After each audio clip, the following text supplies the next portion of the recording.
नमस्कार, स्वागत है आपका न्यूज़ लॉन्चर पर। मैं हूं अशोक वानखेड़े।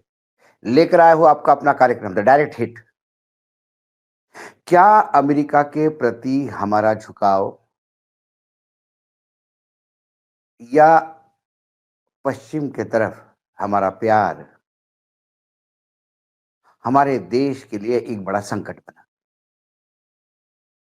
मैं आपको थोड़ा पीछे लेके चलता हूं और पीछे इसलिए लेके चलता हूं कि कुछ चीजें ऐसी हैं जो अतीत में गलतियां की है, वो गलतियां अब हमारे सामने विशालकाय भूत बनकर खड़ी है। ऑपरेशन सिंदूर के बाद हमारे एयरफोर्स चीफ सिंह साहब बुरी तरह से फट पड़े और उन्होंने कहा कि जो वादे नहीं निभा सकते क्यों करते हो? मेरे पास 200 फाइटर जेट की कमी है। हमको तेजस मिलना था, 80 तेजस मिलने थे 2024 में, अभी तक डिलीवरी एक ही तेजस बना, उसके आगे कुछ पता नहीं।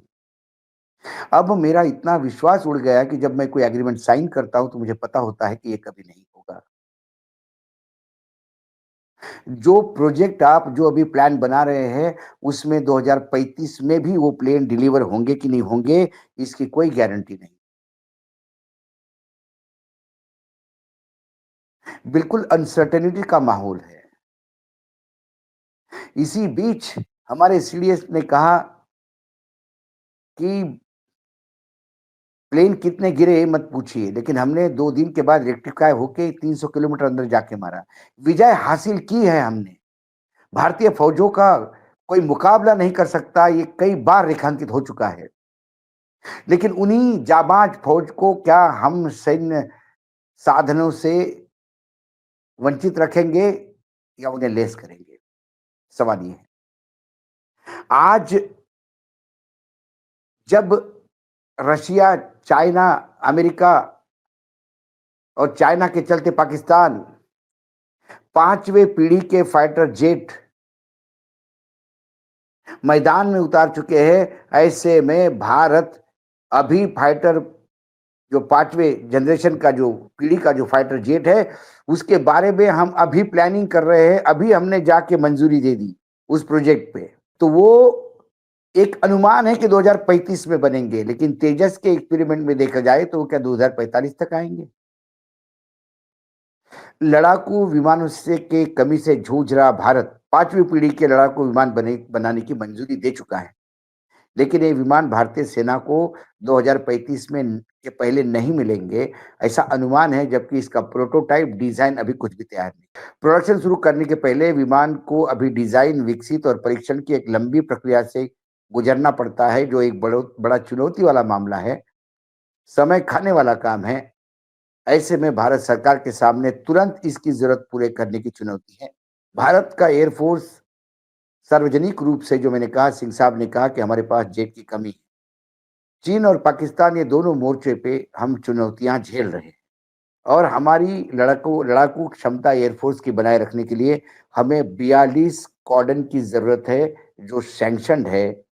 एक स्क्वाड्रन में 18 विमान होते हैं और हमारे पास एयरफोर्स के पास 32 स्क्वाड्रन है, लेकिन उनमें से जो रिपोर्ट, जो अंदर अधिकारियों से बात करने के बाद पता पड़ती है, 30 के करीब, 29-30 जो है, वो बिल्कुल फ्लाइंग के काबिल है। दूसरी तरफ चीन और पाकिस्तान की एयरफोर्स अब 5वीं पीढ़ी की विमानों से लैस हो रही है। अब चुनौती है कि हम क्या करें? अब हमारे पास आज अपना 5वां पीढ़ी का विमान होता, लेकिन मैंने शुरुआत में कहा कि अमेरिका की तरफ हमारा झुकाव हमको कितना बुरी तरह से हिट कर गया। दरअसल भारत सरकार ने 2007 में रूस के साथ 5वीं पीढ़ी का फाइटर जेट निर्माण करने के लिए एक अंतर सरकारी समझौता किया था।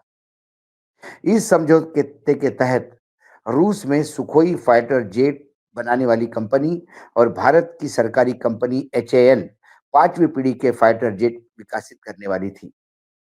इस प्रोजेक्ट को ब्रह्मोस मिसाइल के तरह आगे बढ़ना था। ब्रह्मोस मिसाइल भी रशिया और भारत का दोनों का एक साझा निर्माण है। ज्ञात हो कि पिछले दिनों ऑपरेशन सिंदूर में पाकिस्तानी एयरफोर्स की कमर तोड़ देने वाला ब्रह्मोस भी रूस के साथ मिलकर ही डेवलप किया था। अब रिपोर्ट ये है कि रूस जिस पांचवी पीढ़ी के फाइटर जेट की कल्पना की थी रूस ने, वह एक स्टिल्थ जेट था। उसमें 2 इंजन लगाए जाने थे, उसके हवाई, ज़मीनी और नौसैनिक टारगेट को नष्ट करने के लिए बनाया जाना था। इसके लिए भारत ने 2006 में ही अपनी एक टीम रूस भेज दी थी। समझौते के बाद दिसंबर 2008 में फाइटर जेट की डिज़ाइन और दिसंबर 2010 तक खर्चे को लेकर समझौते भी हो गए थे। भारत और रूस ने 6-6 अरब डॉलर की निवेश से 154 विमान बनाने की उत्पादन करने की योजना बनाई थी। भारत और रूस की इस परियोजना में तकनीकी समानता और सोर्स कोड साझा करने की मांग की। सोर्स कोड किसी विमान का वो सॉफ्टवेयर नियंत्रण प्रणाली होती है, जिससे हम कोई भी बदलाव या कोई चीज़ उसको लोड कर सकते हैं। लेकिन रूस ने सोर्स कोड देने से इनकार किया। फिर बातचीत हुई, इसके लिए रूस ने अतिरिक्त 7 अरब डॉलर की माँग की। विमानों की संख्या, सोर्स कोड, तकनीकी हस्तांतरण, ऐसे कई मुद्दे चलते रहे, इसमें विवाद चलता रहा, इसमें सॉल्यूशन निकलते रहे। 2016 तक जब 2014 में मोदी जी की सरकार आ गई, मैंने कहा कि अमेरिका की तरफ हमारा प्रेम बढ़ गया और फिर 2016 तक रशिया की तरफ दिलचस्पी कम हो गई।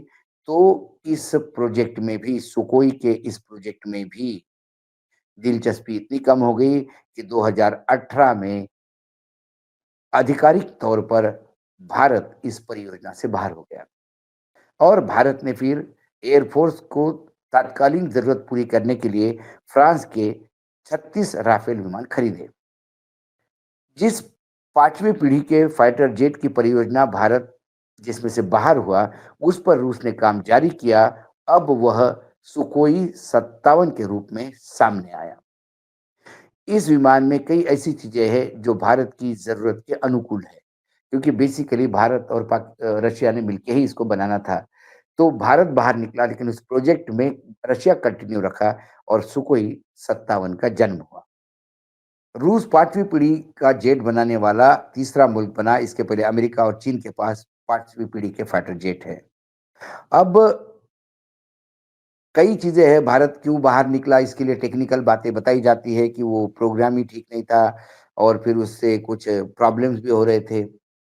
लेकिन भारत का अमेरिका की तरफ झुकाव, और जब 7 अरब डॉलर मांग रहे थे तो हम उनको दे दे देते, क्योंकि हमने तो 3 गुना ज्यादा कीमत पर 300% मोर देकर राफेल खरीदा।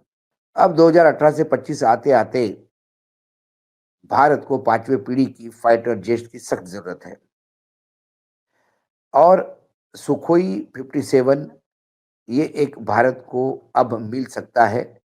वो भारत में निर्माण भी किया जा सकता है, क्योंकि एचईएल का जो मौजूदा प्लांट है उसमें वो आसानी से बनाया जा सकता है, क्योंकि उसका डिजाइन ही उस हिसाब से था कि वो आगे एचईएल में मैन्युफैक्चर होना था। अब F-35 है, सुखोई है, J-20 है। F-35 पाकिस्तान का अमेरिका का है, जो हमें देने की अमेरिका ने बात की है, लेकिन उसके कई प्रॉब्लम्स है, कई इश्यूज है। अमेरिका सोर्स कोड देगा नहीं देगा, क्या अमेरिका से हम लड़ सकते हैं, मांग सकते हैं? एलन मस्क ने कहा कि ये वैसा ही कबाड़ा प्लेन है, क्योंकि ये कई बार क्रैश हो चुका है और ये उस विमान को उड़ाने वाले वैमानिक के लिए सुइसाइडल मिशन है। अब देखना है कि भारत क्या रशिया से वो विमान खरीदेगा, क्योंकि अमेरिका के वाणिज्य मंत्री पहले ही बोल चुके हैं कि भारत जब जब रशिया से युद्ध साहित्य खरीदता है तो अमेरिका के आंखों में खूबता है। या तो अब भारत को अमेरिका के सामने तू तू मैं करने की समय आ गया है, या फिर अमेरिका का कबाड़ लेके फाइव F-35 हमें युद्ध में कितना काम आएगा, क्योंकि हमारा आगे पीछे, जैसा हमारे अभी लेफ्टिनेंट जनरल साहब है रिटायर्ड, उन्होंने जो पनांग साहब, उन्होंने भी ये कहा कि बहुत जल्द, मतलब 5-7 साल के अंदर ही, 5-10 साल के अंदर ही रशिया, चाइना, पाकिस्तान फिर मिलकर, पाकिस्तान जिस तैयारी से लगा हुआ है, जिस तैयारी से चाइना के साथ अपना सैन्य अभ्यास कर रहा है, और जो चाइना पूरी पूर्ण रूप से मदद कर रहा है पाकिस्तान के अपग्रेड करने के लिए। वो जिस हिसाब से तैयारी कर रहा है, वो फिर युद्ध के लिए आएगा। ऐसे में क्या हम युद्ध के लिए तैयार हैं? और हमें युद्ध के लिए तैयार करने के लिए हमें जो चाहिए वो हम खरीदेंगे, ना कि अमेरिका जो चाहे वो हमको खरीदवाएगा। सवाल ये है, अमेरिका के वाणिज्य मंत्री का बयान, अमेरिका का बयान, हमारे प्रधानमंत्री वहाँ जाने के बाद जो हम पे जो बताया गया था कि मास्टर स्ट्रोक है कि वो हमको वो F-35 देंगे।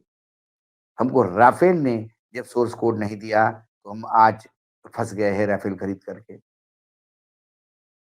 3 गुना कीमत देके राफेल खरीदे, उतने ही पैसा यदि रशिया को देते तो आज हमारे पास 5वें जनरेशन का सुखोई होता और हो सकता है ऑपरेशन सिंदूर में सुखोई और पराक्रम किया होता।